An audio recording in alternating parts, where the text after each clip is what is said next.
Good evening, ladies and gentlemen. This evening will be held in English, and as you know, the subject that we have selected, Israel, the Jews, and the Sunni-Shiite conflict, has turned out to be even more topical than when it was originally envisaged before the recent conflict in Gaza.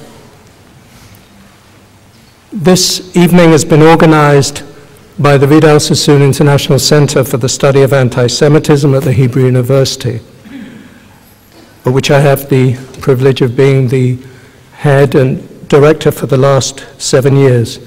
And before we begin, I would like to thank all the members of our small but dedicated staff, beginning with Ruchama Roth and Sarah Grossfeld, for the extraordinary efforts that they put together to ensure that so many of you could come this evening and hear tonight's speakers.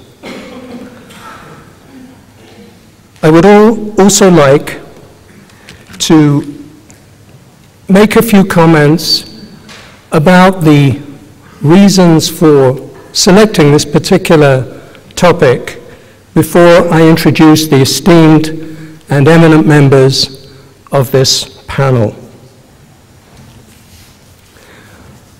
We are now at the beginning of the year 2009.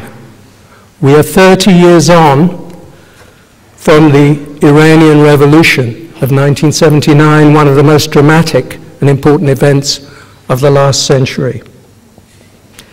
We are one day after the inauguration of a new American president, an Afro-American president whose middle name is Hussein.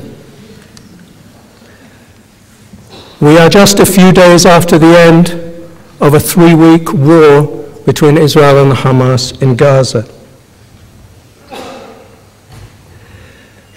And it seems to me one doesn't need to be a prophet to know that this year, 2009, may well turn out to be a very fateful year in the history of the Middle East, of Israel, of the Arab world, of the Jewish people, of America, Europe, and indeed the rest of mankind.